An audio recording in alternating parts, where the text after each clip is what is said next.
Hey guys, sometimes you just have way too much code in your VSCode editor and you want to collapse all of the functions and classes and pretty much anything that can be collapsed to save your scrollable screen space. You're going to have to use a double keyboard shortcut, which in Visual Studio Code is called key of chord.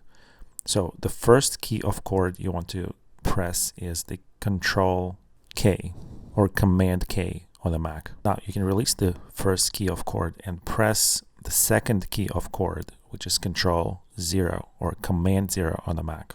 And by doing that, you will collapse all functions, all classes, and anything collapsible in the entire file. So guys, in this short tutorial, I have shown you how to collapse all, whether you're on the Mac or Windows. If you guys have anything to add, just go ahead and post a comment.